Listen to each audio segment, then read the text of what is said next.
Halo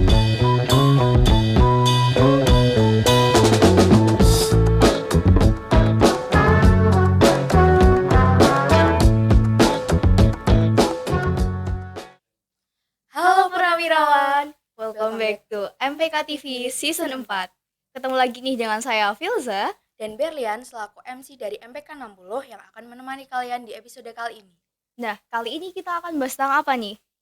Jadi, pada episode kali ini kita akan membahas tentang tema muda berkarya dan menginspirasi peran Gen Z dalam memajukan budaya dan pariwisata daerah.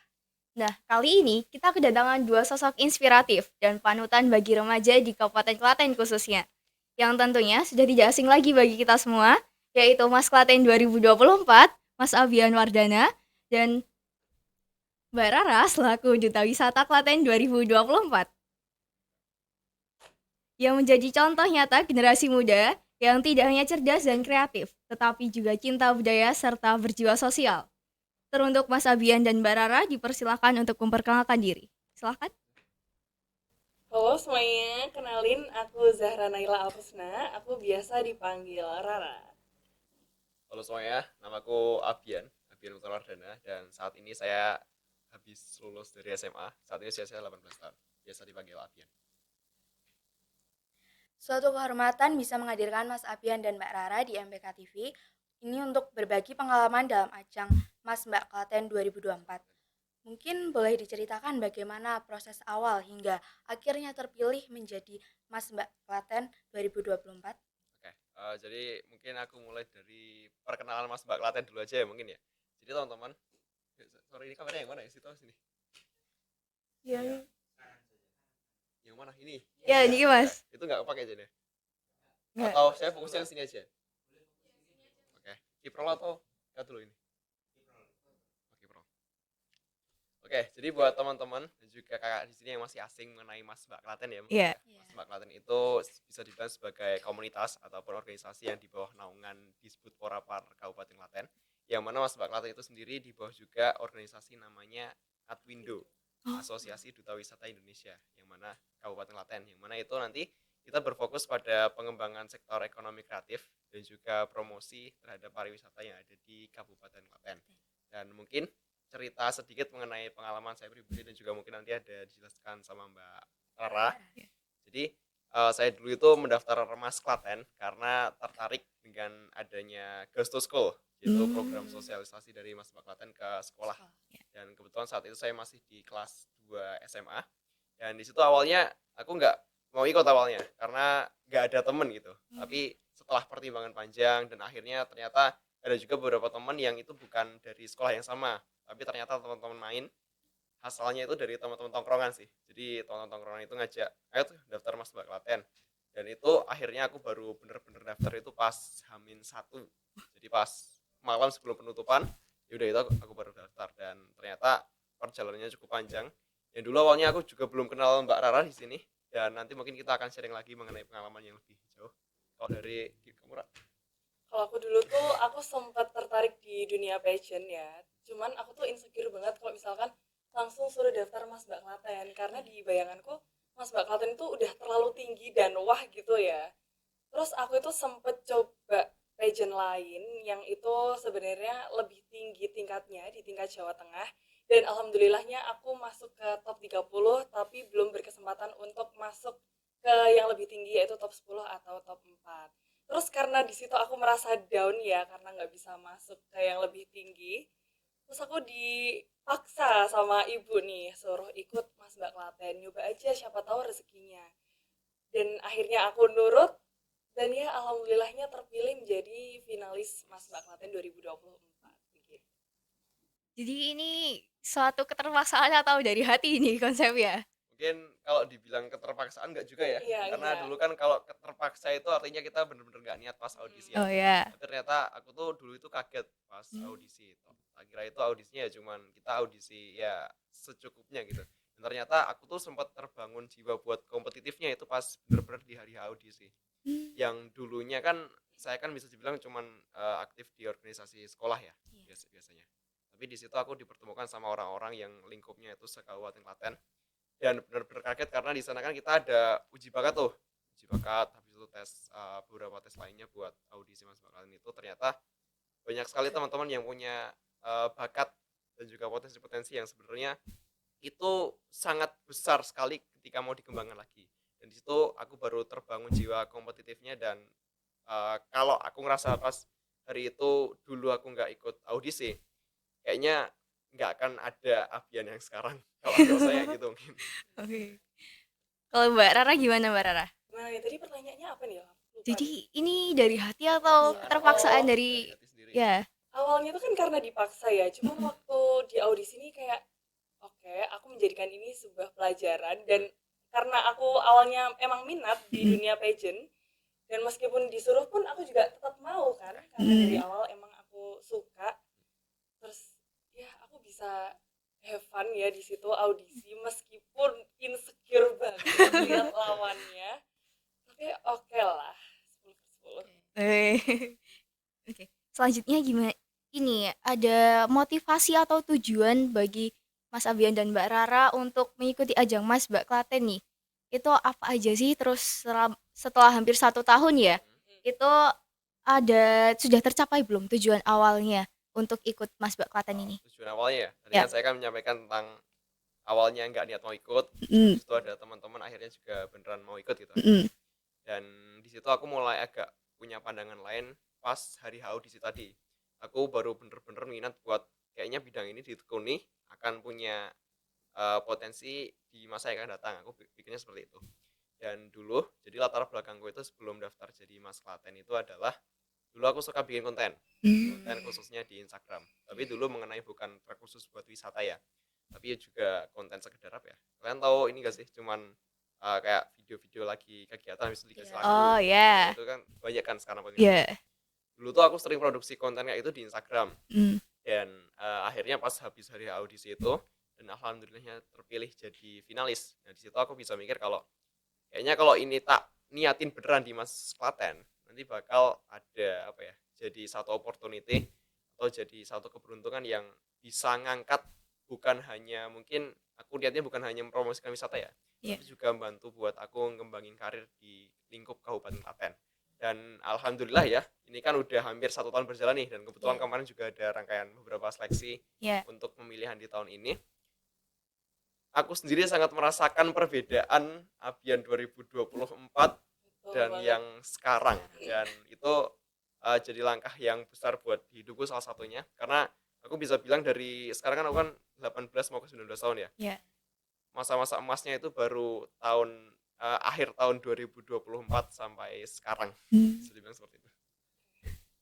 Aku nih Iya, sekarang. Iya. silakan. Kalau aku tuh nggak jauh beda dari Abian. Aku sama-sama suka ngedit video, suka bikin video, suka tampil di layar orang-orang. Terus ya karena aku tahu kalau misalkan aku ikut Mas Mbak Klaten tuh aku akan semakin menonjol lagi nggak? Iya, Iya. pasti ya. Terus dan meskipun aku nggak juara ya, Ya. tapi aku tetap memanfaatkan privilegeku sebagai Privilege. 10 besar itu. Jadi aku mengembangkan diriku sama seperti Abian, aku belajar banyak juga dari Abian dan akhirnya tercapai nggak sih aku menjadi sedikit terkenal. Tercapai. Jadi niat awalnya kayak gitu ya, sama-sama Iya, kita bener. niat awalnya. Oh. Gitu. Personal branding nih Mbak ceritanya. Ya, Betul. jatuhnya ngangkat branding juga sih buat diri Iya. sendiri. Lalu selama 1 tahun menjabat tentunya ada perjalanan yang tidak selalu mulus kan ya Mas Mbak. Terdapat suka dan duka yang dialami selama menjalani peran ini. Mungkin boleh diceritakan momen yang paling berkesan yang sampai membuat Mas Mbak merasa bahwa oh ini tuh ternyata yang membuat saya memilih jalan ini ajang Mas Mbak Klaten. Mau Mulai sama dari- dulu, Ra? Abian dulu kalau ini. Iya. Lihat dulu. Ini jadi mengenai momen paling berkesan ya mungkin ya. Iya. Iya. Jadi dalam lingkup Mas Mbak Klaten itu kan kita kan sebenarnya kalau penugasan itu paling utama atau paling tanggung jawabnya paling utama itu penugasan dari dinas ya. Hmm. Tapi yang menurutku paling berkesan itu adalah gimana caranya kita bangun network atau bangun relasi di lingkup teman-teman Kabupaten Klaten dan juga terlebih buat Mas Mbak dan juga kakak-kakak yang ada di dinas. Karena aku bisa tarik kesimpulan bahwa kalau kita cuman fokus misal nih katakanlah organisasi di lingkup sekolah aja. Iya. Dan walaupun aku dulu juga fokusnya hanya di sekolah, tapi aku coba buat keluar ke lingkup yang lebih besar. Contohnya di Mas Klaten ya, kan lingkupnya kabupaten tuh.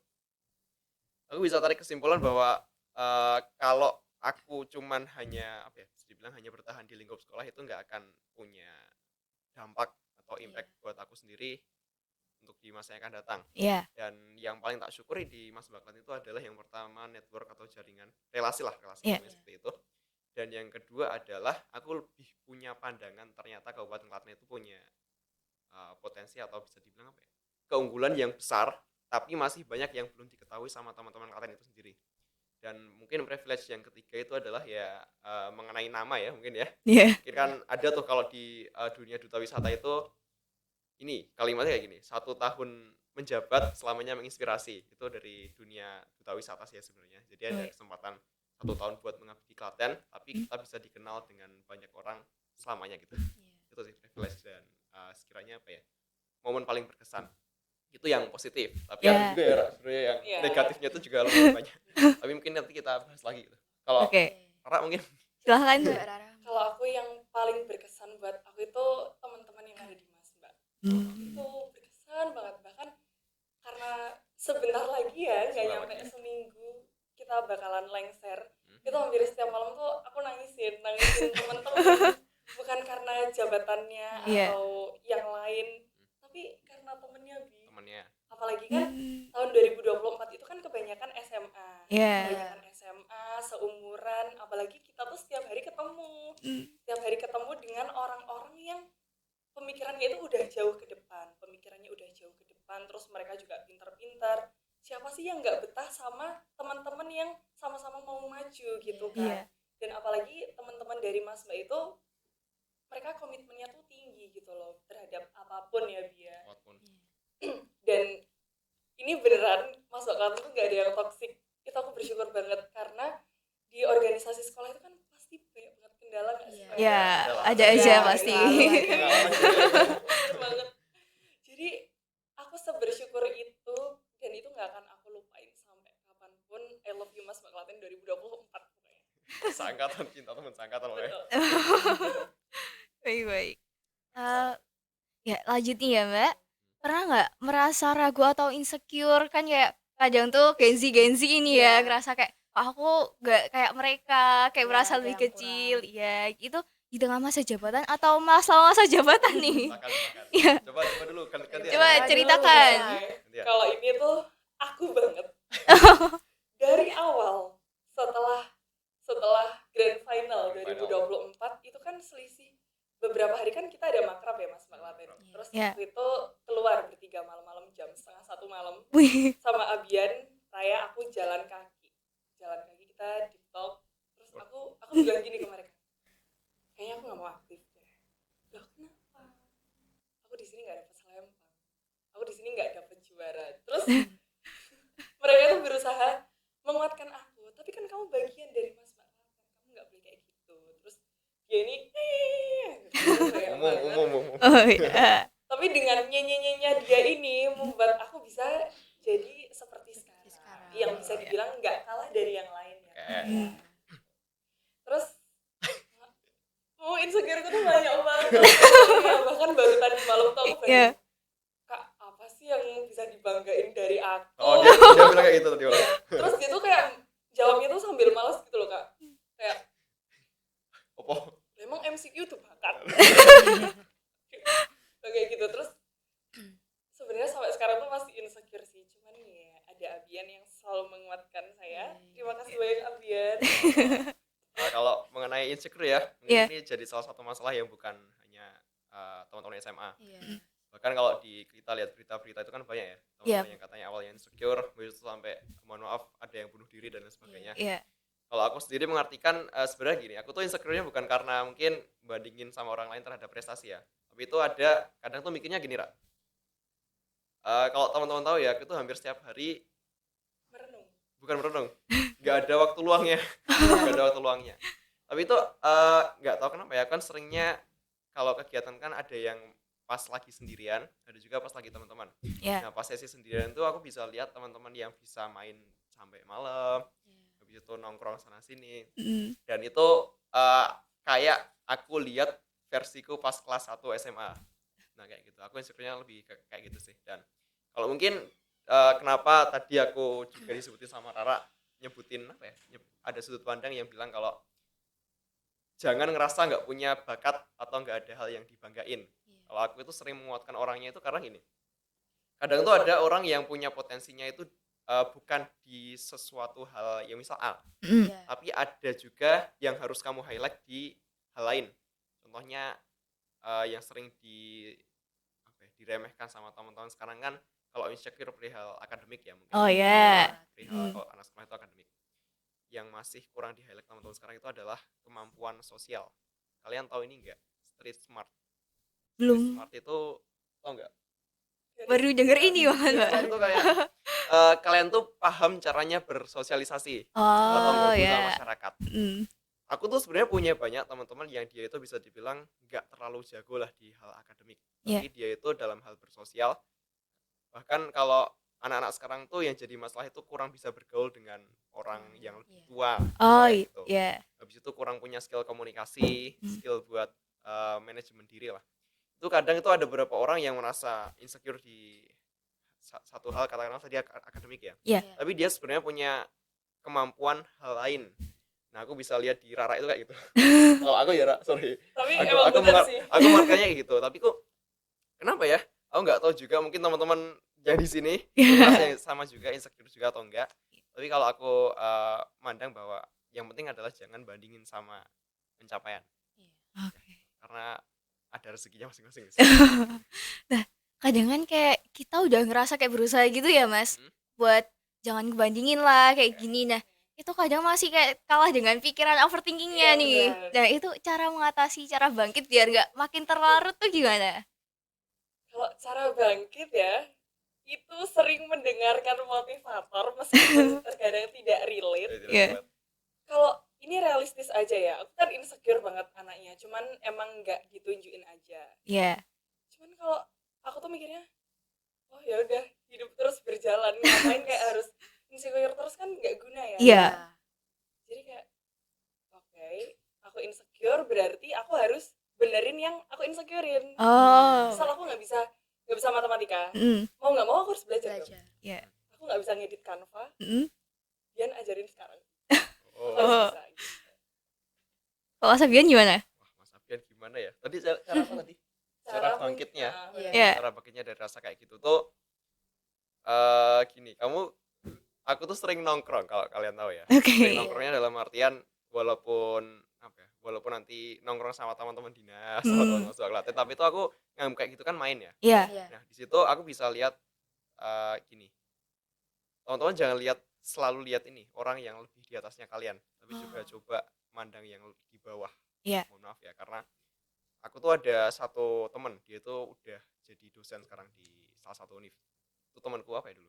Pernah sempat satu pelatihan lah di situ. Oh. Dia tuh bilang kalau kamu ngerasa belum bisa bersyukur ya, coba kamu lihat di saat malam hari, kamu lihat di jalan-jalan sana ada orang-orang yang lebih membutuhkan daripada kamu yang sekarang. Dan di situ aku bisa mikir kalau aku tuh sebenarnya ada privilege. Jadi kalau aku terus-terusan insecure, gunanya buat apa? Dan sama filosofinya kayak si Rara tadi, aku kalau ada satu gagal atau satu hal yang belum beruntung, yang satu kalimat diingat itu adalah hidup terus berjalan. Oke, life must go on ya, Mas. Life must goes on, nggak ada pause-nya. Jadi Iya. kalau kamu misal nih hari ini kita ada satu lomba, itu gagal gitu, kita nggak menang.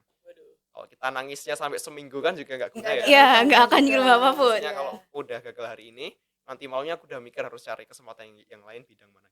Jadi harus terus berjalan. Baik. Untuk selanjutnya itu bagaimana sih cara dari Mas Abian dan Mbak Rara menyeimbangkan peran sebagai Mas Klaten 2024 dan Duta Wisata Klaten 2024 dengan aktivitas pribadinya, yaitu sekolah, keluarga, teman, agar tetap seimbang dan teratur. Kalau aku sih karena tipikal orang yang jarang main ya. Jarang main. Malah. Kalau kita mau sesuatu, kita harus mengorbankan sesuatu juga. Iya. Jadi dari SMP itu kan aku udah ikut banyak organisasi. Dari SMP itu aku sudah banyak meninggalkan keluarga begitu. Sering pulang malam, terus kalau ada kumpul keluarga aku jarang ikut. Tapi alhamdulillah di situ tuh aku juga disupport gitu loh sama orang tua. Ya udah, adik nggak apa-apa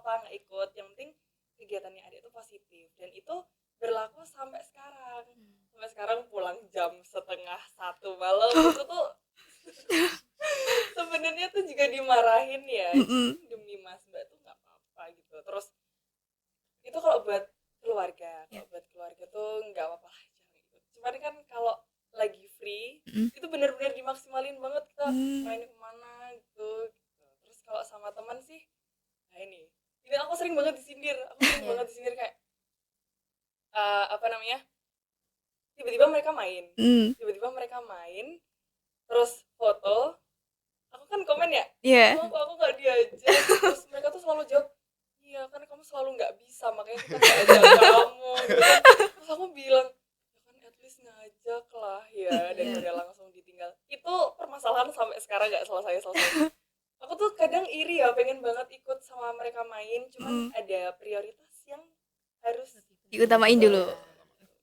Jadi ya mau nggak mau mungkin temen bisa nanti ya, kebutuhan nomor 1. Kebutuhan itu ya? Iya. Menurutnya? Oh, kalau sharing dari Rara, Ya. kalau aku mungkin lebih sharingnya bukan hal kehidupanku pribadi ya, tapi ada beberapa teknik yang aku dapat dari, aku belajar juga mengenai caranya biar bisa seimbang tadi di mana, di akademik ya, Iya. Iya, di akademik di sekolah, habis itu di kegiatan organisasi, keluarga, teman dan lain sebagainya. Iya. Ini beberapa hal yang aku terapkan itu, contohnya aku biasanya kan belajar bukan dari kelas yang berbayar terus ya. Aku tuh sering punya ini guys, punya kebiasaan belajarnya dari YouTube. Kan banyak tuh video-video kayak gitu. Aku belajarnya dari YouTube loh di situ. Dan beberapa teknik yang bisa aku lakukan itu jadi sama kayak Rara. Jadi kita harus manajemen di prioritas dulu. Kita harus ada kira-kira yang mau kita prioritaskan yang mana dulu. Kan ada beberapa orang yang lebih prioritas, pokoknya di akademik itu harus kenceng dulu. Oh ya. Nanti lain hal kita bisa urus nanti. Ada juga kadang itu ada anak-anak organisasi yang pokoknya program kerja harus jalan dulu, akademiknya besok bisa dilembur. Itu ada juga yang gitu. Ada juga orang-orang yang strict parents, bisa dibilang lingkungan keluarganya harus bisa terbangun dulu. Urusan nanti sekolah atau kegiatan-kegiatan lain nanti bisa dikejar pas besok udah kuliah kayak gitu. Dan aku itu tipe orangnya yang sebenarnya nggak baik ya, jangan ditiru ini. Itu adalah berusaha buat menyeimbangkan semuanya. Di situ. Tapi aku ada satu trik khusus, yaitu adalah kalau ini trikku sendiri ya. Namanya itu pernah aku share di YouTube juga, namanya golden period. Golden period itu sistemnya gini. Dari jangka waktu yang lama sebelumnya ini, aku udah bagi waktunya per bulan. Per bulan aku harus target dulu. Misal katakanlah tahun 2024 lalu, aku udah ada planning buat tahun 2025 aku harus ngapain aja. Jadi pas akhir tahun 2024 itu aku bagi sistemnya 12 bulan nih. 12 bulan ini aku harus bisa bagi dulu per 3 bulan. Targetnya yang harus dicapai apa dulu. Kan kalau kuartal pertama itu kan Januari, Februari, Maret. Aku fokusin dulu buat kelarin semua kegiatan organisasi. Jadi kan karena kan udah mau peralihan ke masa perkuliahan. Jadi 3 bulan awal buat organisasi dulu, 3 bulan selanjutnya itu buat fokus ke kuliah. Nah 3 bulan selanjutnya itu kan udah masuk masa kuliah, otomatis aku harus bisa bangun brandingku di kegiatan media sosial. Jadi udah aku harus fokus bagi prioritasnya itu takut dalam artian harus terstruktur ya.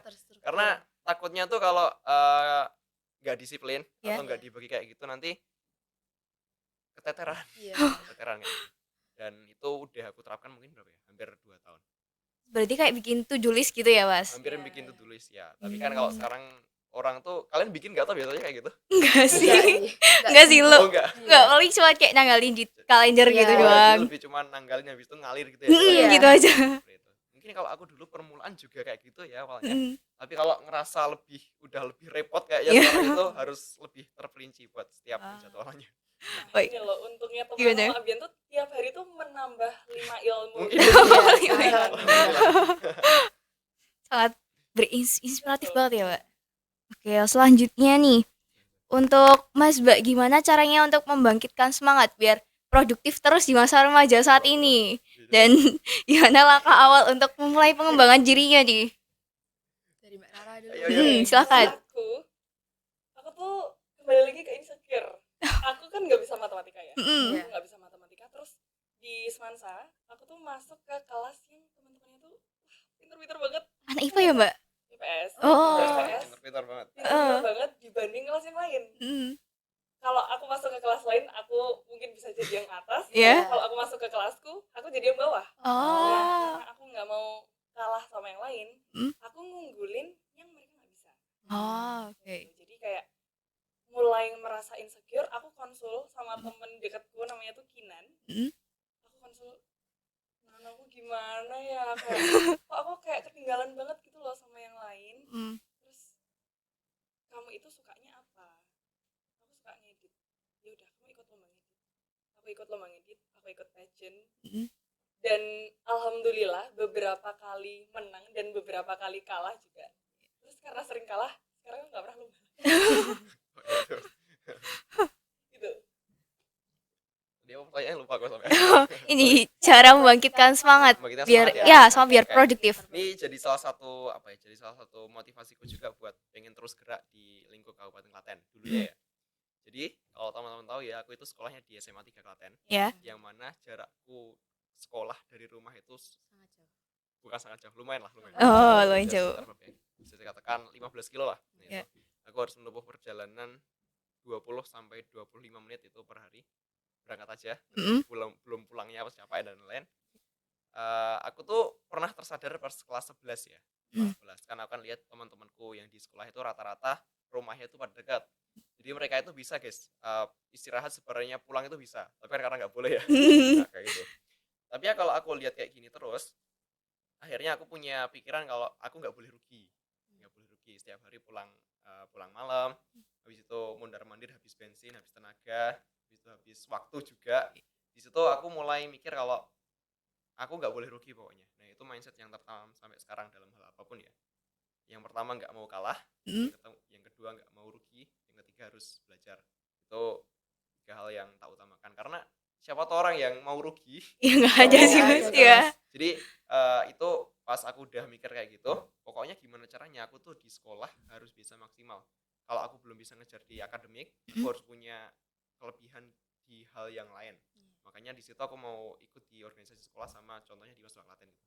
Yang penting ada benefit walaupun mungkin ada beberapa orang yang anggap ini nggak baik ya. Maksudnya bukan terlalu fokus. Kamu kan kalau sekolah kan harus fokusnya di akademik. Ya. Kalau aku sendiri jujur lebih fokusnya ke hal-hal lain. Contohnya ke kegiatan sosial dan apa ya, bermasyarakat. Contohnya seperti itu. Yang penting jangan mau rugi aja sih kalau aku.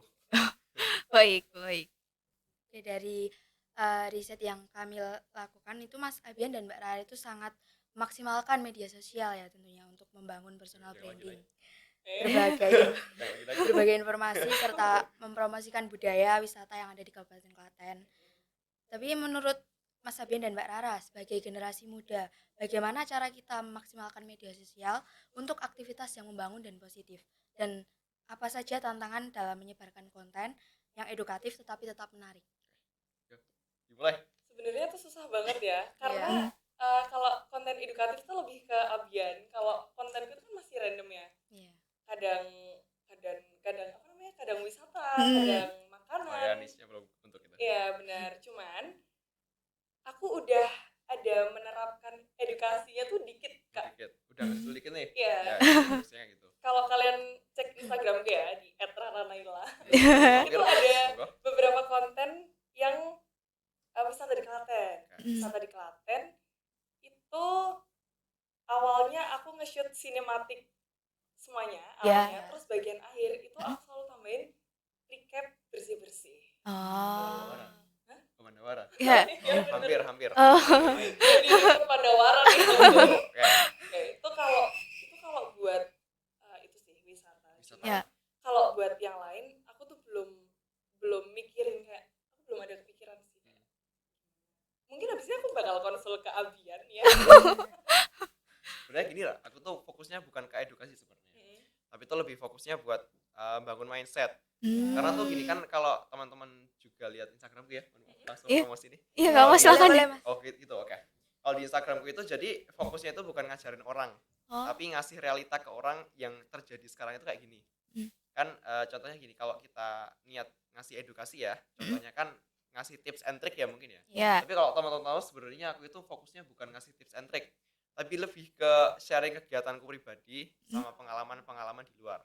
Dan kalau ditarik secara garis panjang dulu, itu aku membangun media sosial itu niatnya buat dokumentasi aja. Hmm. Jadi lagi main sama temen ya udah diupload. Mm-mm. Habis itu lagi ngapain ya? Misal lagi ikut seminar atau kegiatan di sekolah, upload aja. Nah, aku mulai sadar kayak gitu itu ternyata bisa mempengaruhi sudut pandang orang lain terhadap diri kita pribadi. Jadi ada satu kejadian yang bisa aku katakan itu yang bangun semangatku buat bangun personal branding. Yaitu contohnya gini, dulu itu ada temanku yang bilang, Bian, kok kamu setiap hari belajar apa nggak capek? Setiap hari ikut kegiatan apa nggak capek? Mm-mm. Dan sebenarnya ya itu cuman brandingku di media sosial. Sebenarnya aku pun ada waktu juga buat main, aku ada waktu juga buat istirahat dan juga kumpul di rumah. Mm-mm. Itu kan jadi bisa dibilang orang yang bilang kayak gitu udah terpengaruh terhadap apa yang aku sampaikan di media Media sosial. Ya. Media sosial kayak gitu. Nah, di situ akhirnya aku bisa belajar juga sama teman-teman yang fokus buat personal branding. Mm. Aku mulai ikut kegiatan-kegiatan diskusi, habis itu seminar-seminar juga mengenai membahas personal branding ya. Dan aku baru niat buat konsisten bikin konten, Mm. konsisten buat apa ya istilahnya, ikut kegiatan yang bisa fokus ke pengembangan diri itu baru akhir-akhir ini. Dan kalau tak lihat ya jangka panjang niatnya aku juga pengen fokus juga di apa ya, kegiatan pembangunan personal branding itu pengen tak tularin ke teman-teman yang lain. Contohnya adalah pelajar-pelajar yang ada di Klaten. Karena kan dulu aku juga sebagai Mas Klaten itu pengenku ya itu bukan hanya berfokus pada kegiatan wisata, tapi juga berfokus buat pengembangan kepemudaan. Itu sendiri. Jadi lebih concernnya ke fokus youth movement kalau aku. Berarti awalnya ini iseng-iseng ngepost doang nih, Mas. Awalnya aku naik gunung tak post, itu lagi kemana ya aku post gitu aja. Lama-lama jadi konsisten. Konsisten. Baik-baik. Ini kalau dari Mas Mbak ini kan suka main-main gitu kayak di Klaten. Mungkin ada tuh satu wisata atau beberapa wisata atau kegiatan yang direkomendasikan nih buat Ini orang-orang sering teman-teman main ini orang ini. yang lagi di Klaten Coba. gitu. Gimana, Ra? Waduh, sebenarnya aku nggak mau nge-spill ya biar nggak rame. Sebenarnya tuh aku beberapa kali survei ya tempat-tempat yang dulu rame, tapi sekarang sepi. Oh. Kemarin tuh aku sempat ke Bukit Patrum. Mm. Bukit Patrum, kalian tahu nggak Bukit Patrum? Tahu daerah di kesana lagi kan? Itu sempat booming tuh tahun berapa ya? Sebelum Covid nggak sih? Iya, Covid. pas masih 2018-an kalau nggak salah, Mbak. Itu rame banget, parah. Terus yang digosipin apa sih rumah hantu nggak? Oh iya, yang ada gitu nih ya. Tapi kalian tahu nggak sih keadaannya sekarang itu sangat mengenaskan. Itu benar-benar nggak ada orang sama sekali. Terus lumutan semua jalannya, itu kan jalannya tangga ya dari bawah sampai ke atas itu tangga. Terus bagian atas sendiri yang semua orang foto di sana itu suket bahasa Indonesia apa? Rumput ya, rumputan liarnya banyak. Ya, full rumput dan itu tinggi. Terus di situ banyak kayu yang terbengkalai gitu. Jadi kalau misalkan kalian mau ke sana itu hati-hati karena banyak kayu dan paku gitu. Itu yang pertama Bukit Patrum. Yang kedua? Cuman aku bingung deh, itu sebenarnya kita boleh nggak sih ke sana, Kak? Boleh kayaknya, Mbak. Dan nggak ada yang jaga juga. Oh, nggak ada penjaganya. Jadi kalian kalau ke sana itu gratis, tis, nggak ada parkir, nggak ada tiket masuk. Jadi kalian kalau ke sana itu saranku subuh. Subuh jangan Ngejar sunset nih. Jangan sunset. Sunrise nih. Jangan sunset karena Gelap nanti. nyeremin. Nyeremin bener. Apalagi ditambah itu mitosnya yang hantu. Oh iya. Jadi kan takut ya. Sunrise ke sana itu meskipun meskipun agak struggle ya buat naik ke atas, tapi pemandangan itu bagus banget. Kalian juga bisa lihat Rawa Jombor. Oh iya. Gitu. Itu untuk yang Bukit Patrum. Terus yang kedua rekomen itu ada Umbul Kroman. Umbul Kroman itu mungkin sekarang udah banyak yang tahu ya, karena makin dipublish. Apalagi kemarin kontenku juga alhamdulillah wih. Umbul Kroman. Umbul Kroman itu aku kesana itu waktu hari Sabtu jam 7 pagi. Jam 7 pagi itu kalian kalau ke Umbul Kroman itu pasti bingung. Kenapa? Karena itu jalannya kan turun. Turun itu nggak bisa naik motor ya teman-teman. Nggak bisa naik motor, turun. Terus kalian akan lihat bendungan. Itu bukan umbulnya. Dan itu juga ada beberapa umbul yang biasanya buat nyuci. Nah itu kalian belok ke kanan. Karena orang-orang biasanya sampai situ, mana umbulnya? Oh, kebingungan sampai situ doang. Benar, itu padahal kalian tinggal nengok ke kanan, sudah ada Umbul Kroman Dinda. Hmm, Terus unggulnya lagi di Umbul Kroman Iya. itu kan sebelah sini itu umbulnya. mm, Terus sebelah sini itu kayak ada sungai kecil. Ya. Sungai kecil yang menuju ke kayak gua versi daun gitu loh, Kak. Gua versi daun gimana, Pak? Iya. Apa? Bukan, jadi kayak ada suara gemercik air terjun. Oh, gitu. Dia Oh. berhubungan sama Daun. Nah, kalian kalau buka, bagus banget kalau foto di situ, astaga. Terus kayak ada air terjun kecil gitu. Terus kayak ada kayunya. Kalian bisa cek di Instagramku ya pokoknya. Ya, Tapi oke. udah rame sekarang. Udah. Udah. Kalau mau ke sana tuh pagi, guys, jam 7 gitu. Jadi vibes-nya tuh dapet Mm, kalau dari aku. Oke, gimana kalau jadi Mas Abian? Duh, ini dari Mas Abian ini sebenarnya macam-macam ya, karena Oh, saya iya. menghabiskan waktunya itu lebih banyak di daerah kota. Oke. Tapi saya tuh ada ini pengalaman pas saya masa kecil. Mm, Itu kan saya lebih seringnya itu teman-teman kalau di Klaten kota, itu kan di sebelah pinggir-pinggirnya itu ada beberapa kecamatan yang masih lingkup desa ya. Oh ya. Nah, di situ tuh banyak sekali sawah-sawahan, khususnya kalau di daerah sendiri itu ada di Trucok sama daerah Trucok, Cawas dan sekitarnya. Mm. Dan di situ aku biasa ya dulu sama teman-teman itu jalan-jalan Mm, jalan-jalan dan aku nggak bisa nganggap itu sebagai destinasi wisata ya, tapi mungkin kebiasaan yang bisa teman-teman lakukan karena dulu tuh pas aku SMP atau apa ya, masih SD lah, masih SD, itu setiap minggu pagi itu jalan-jalan biasanya ke arah sawah yang Oh. mana dulu pas daerahku itu masih banyak sekali kabutnya. mm. Jadi setiap jam berapa ya, jam Habis subuh nih. subuh lah, habis subuh Mm. sampai nanti jam 6 masih lebih itu masih ada kabutnya, Ra, gitu, Ra. Oh. Jadi walaupun sinar mataharinya kencang, Heeh. tapi itu masih dingin di Mm. luar situ. Jadi masih asri. Dan ternyata hal-hal kayak gitu tuh sebenarnya masih bisa kita temukan di Klaten, khususnya di daerah desa-desa yang di pinggiran gitu. Ya. Atau mungkin kalau teman-teman yang sekarang itu lagi viral itu ini kegiatan sport tourism kayak trail run. Oh Kalau ya. sekarang tuh yang baru naikkan di daerah Kemalang, Mm. Bes, Kali-Talang dan lain sebagainya. Mm. Jadi aku lebih suka ke alam yang dingin sih ya sebenarnya. Kalau Rara tadi kan fokusnya beberapanya di bukit, Ya. di air ya, Mm-mm. di air. Dan mungkin aku lebih sukanya di gitu kegiatan Kayak di Nggak tahu ya. persawahan gitu. persawahan ya mungkin ya, karena rumahku juga ada ke sawah. Oh ya. Jadi lebih Hutan ya? bukan hutan. Kita itu nggak ada hutan sebenarnya. Hutan padi mungkin. Terus kalau hutan kotanya itu gimana tuh, Mas? Hutan kota mana? Sebelah mana? Itu Sungkur. Oh, hutan Sungkur mana ini? Iya. Tahu ya? Aku tahu. Depan SMP 6 tuh. Iya, teman SMA 6 itu gimana, Ra? Itu kan deket daerahnya Rara tuh di situ sebenarnya. Iya. Ih, sok tahu. Ya mungkin habis ini kita bisa ke sana Oke, kali ya. oke. Oh ya. Gimana itu, Mas? Ya gimana? Bara. Apa nih? Ya hutan Sungkur tuh kan Hutan katanya nggak ada Sungkur. hutan tuh, Oh, tapi iya. ada hutan kota tuh. Oh. Gimana? Itu bukan buat wisata tuh kayaknya. Iya sih. Bukan buat wisata itu. Tawa. Oke. Iya. Jadi mengenai hutan ya mungkin bukannya Klaten nggak ada hutan. Ya. Tapi kalau terkhusus yang buat wisata kayaknya belum ada sih. Lebih adanya ke daerah yang pegunungan. Nah, kalau pegunungan di daerah Kemalang itu kan emang ada hutan sebenarnya. Iya. Buat trekking juga. Tapi kalau daerah kota tuh emang hutannya itu buat wisata ya? Enggak sih. Enggak. Sepi sih jadi Mas. Iya. Sepi.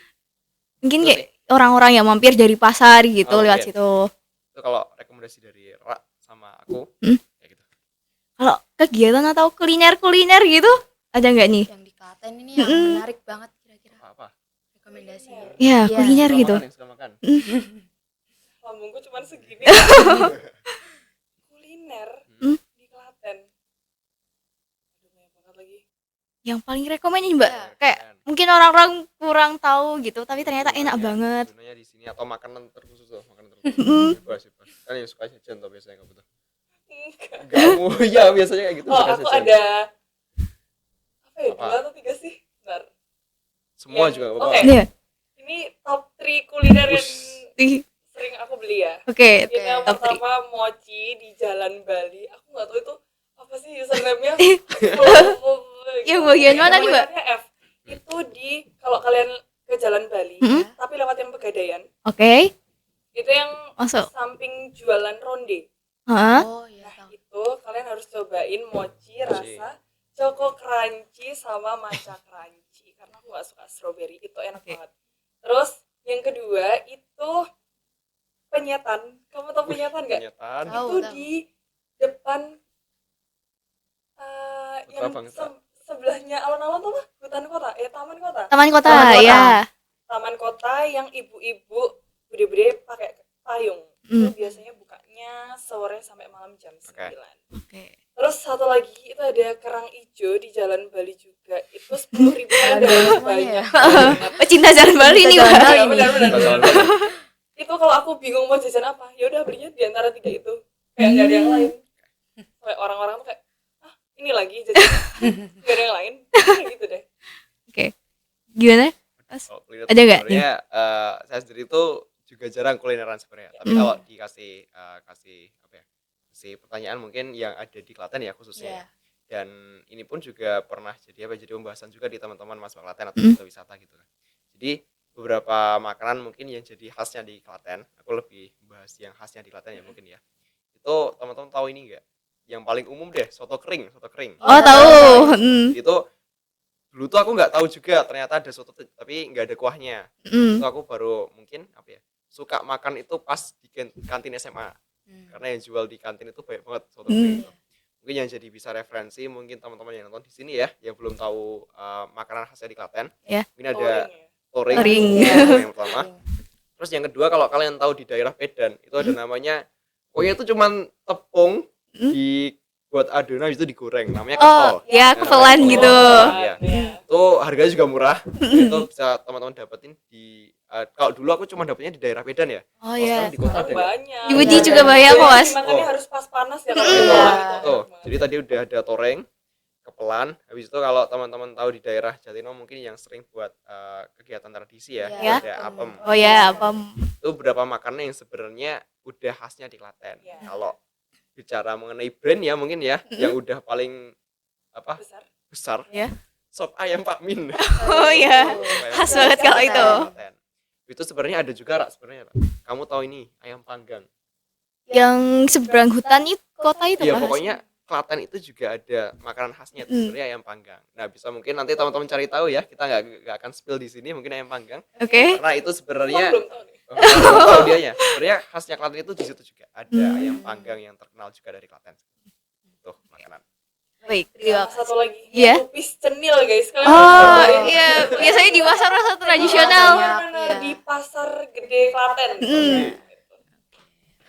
Lalu untuk selanjutnya itu apa harapan dari Mas Abian dan Mbak Rara untuk Klaten ke depannya khususnya dalam kualitas remaja, pengembangan kota Klaten dan bidang pariwisata? Mungkin dari Mbak Rara dulu bisa. Oke, kalau dari aku kan kebanyakan anak-anak sekarang tuh mau memajukan untuk dirinya sendiri.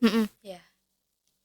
Aku harap teman-teman tuh melek akan pariwisata dan budaya karena dengan hal itu kan itu juga wujud cinta Indonesia dan Kabupaten Klaten juga. Jadi selain kalian mengembangkan diri kalian juga, tolonglah kembangkan budaya dan pariwisata yang ada di Klaten dan Indonesia ini. Itu harapannya dari Rara ya. Iya. Kalau ini tadi wisata dan juga budaya. Kalau aku tuh sebenarnya ada baru aja kemarin. Itu tuh aku kan jadi juri di pemilihan audisi Mas Klaten ya. Baru aja kemarin ya. Oh ya. Ada salah satu dewan juri juga yang bagian dari Mas Klaten juga itu tanyanya gini ke peserta ya. Kalau biasanya tuh gini. Coba bayangkan dalam 10 tahun kamu jadi Bupati Klaten. Apa yang kamu akan lakukan gitu buat mengembangkan Kabupaten Klaten. Aku tuh ada satu jawaban yang sangat aku ingat, aku suka gitu. Dari peserta. Dari peserta itu, Wow. dari peserta. Jadi yang jadi masalah tak lihat ya dari teman-teman Klaten itu yang pertama kita kan diapit 2 kota besar ya. Di mana tadi? Jogja, Solo. Juga Solo. Yang mana bisa dibilang Klaten itu sebenarnya rame. Ya. Buat lewat. Benar. Lewat aja. Lewat doang. Rame buat lewat Perantara. aja di situ. Nah, sebenarnya teman-teman di Klaten itu kalau aku lihat mungkin dari alumni-alumni yang sekolah di Klaten, habis itu track recordnya teman-teman yang sekarang udah besar di ranah nasional dan asalnya dari Klaten itu sebenarnya banyak. Tapi yang jadi masalah adalah biasanya teman-teman itu udah saatnya buat menuntut ilmu di daerah lain, tapi lupa terhadap daerahnya sendiri. Dan aku pun akhir-akhir ini diskusi sama teman-teman yang udah bisa dibilang apa ya, pengen ngembangin diri juga. Itu akhirnya kita punya tanggung jawab berlebih buat gimana caranya walaupun kita besok belajarnya jauh, tapi kita ada juga tanggung jawab buat ngembangin dan juga sharing ilmu di Klaten. Dan kalau aku sendiri kan tadi kan udah nyampaikan juga bahwa fokusku itu di pengembangan kepemudaan ya, Ya. atau youth movement. Nah, Mungkin beberapa hal yang bisa aku lakukan ataupun harapanku buat teman-teman di Klaten itu, ya kita butuh gerakan bersama buat memajukan khususnya di SDM-nya dulu lah. Hmm. Kualitas-kualitas pelajar, Iya. kualitas-kualitas pemudanya yang dilatih dulu, karena itu akan jadi fondasi kuat buat teman-teman semuanya, khususnya buat pengembangan di Klaten. Jadi kalau harapanku nanti biar teman-teman lebih bisa melek ya mungkin ya, sama juga sama Rara, selain mengembangkan dirinya pribadi, tapi juga harus punya rasa kepemilikan atau tanggung jawab buat ngabdi di Kabupaten Klaten itu sendiri. Jadi lebih general sih, lebih ke fokus pengembangan pemuda kalau saya pribadi. Itu harapannya. Baik, yang terakhir, mungkin ada pesan untuk teman-teman generasi muda di Kota Klaten khususnya yang harus disampaikan nih di season kali ini. Silahkan. Oke, jadi closing statement mungkin Ya. ya. Ambil dulu deh Ah, kalau ini. silakan. Waduh, closing statement. Minta tolong direkamin dong ini. Diabadikan ini kalau Waduh. ini. Oke. Ini sebenarnya Closing statement. Waduh, closing statement buat pesan teman-teman di Klaten Iya. ya. Iya. Salah satu kita. Habis itu kamu harus lanjut ya. Iya. Oke, jadi salah satu masalah yang tak lihat dari teman-teman Klaten Hmm? itu adalah ngerasa dirinya lebih jelek daripada orang lain. Sama halnya tadi kayak halnya insecure ya. Ya, kembali Dan- insecure lagi nih. Ya itu Iya. yang jadi membuat kita nggak punya tujuan atau hilang arah. Kan viral banyak tuh teman-teman yang udah hilang arah, habis itu males buat ngapa-ngapain, mager dan malah terbudak sama media sosial. Iya. Iya. Dan menurutku harapannya ada podcast ini juga ya, mungkin jadi referensi tontonan buat teman-teman semuanya juga, buat silakan ayolah kita memperbaiki kualitas tontonannya kita, karena kan aku juga concernnya di arah kepemudaan sama media sosial kalau aku sendiri, dan coba kita alihkan ataupun kita perbaiki tontonan apa yang kita konsumsi sehari-hari. Jadi buat teman-teman pesannya ya gitu, ayo kita sama-sama belajar, mungkin dari kebiasaan kecil. Kita biasanya buka TikTok, buka Instagram itu untuk lihat hanya hal sekedar entertainment. Coba kita perbaiki buat lebih menonton hal-hal yang sekiranya ada isinya, ada ilmunya. Mungkin teman-teman yang juga nonton podcast ini dari awal sampai akhir nanti mungkin itu jadi kesempatan yang baik juga, karena di sini kita sama-sama belajar gitu. Iya. Itu ya kalau tadi kamu ya. Iya. Sekarang tadi. Iya, Mbak. Kalau ini moto hidupku ya. Jangan sia-siakan masa muda untuk mengejar tren Joanna. Asik. Oke, keren. Jadi aku ngambil moto hidup itu karena itu tadi, karena insecure tadi. Terus aku tanya ke temanku, moto hidupku tuh apa sih? Terus dia tuh gini, coba kamu lihat, aku tuh nemu di TikTok tren JJ Joanna. Kalian tau gak sih? Itu tuh yang biasanya dipakai bos muda, Oh, orang sukses di umur 19 tahun, Iya. 20 tahun. Ya, dan aku tuh pengen gitu loh jadi kayak gitu. Terus ya udah, jadi aku memakai itu untuk moto hidupku. Jadi kalau sekarang ini aku nganggur dikit, itu aku langsung kayak mikir, waduh, aku harus ngapain ya sekarang? keinget trennya terus sih, Pak. Ya bener gitu deh. Jadi aku. Oke. Oke, inilah jawaban dari Mas Abian dan Mbak Rara yang telah berbagi pengalamannya yang mungkin tidak bisa kalian dapatkan secara gratis, tetapi dengan kemurahan hati Mas Abian dan Mbak Rara, kita mendapatkan pengalaman dan ilmu ini secara gratis. Semoga apa yang telah menjadi pembahasan kita pada episode kali ini bermanfaat bagi kita semua dan menambah pengetahuan kita tentang bagaimana menggapai asa. Lalu untuk teman-teman semuanya, semangat untuk menjalani hidup ini. Jangan pernah menyerah dan manfaatkan waktu yang kita punya itu dengan sebaik-baiknya. Terima kasih Mas Abian dan Mbak Rara atas kesediaannya menjadi bintang tamu pada episode kali ini. Semoga selalu sukses dalam setiap perjalanannya. Amin. Amin ya Allah. Amin. Kami selaku MC izin mengundurkan diri. Apabila ada kesalahan, kami mohon maaf. Terima kasih. teman-teman. Purnawirawan. Sampai jumpa. Yeay.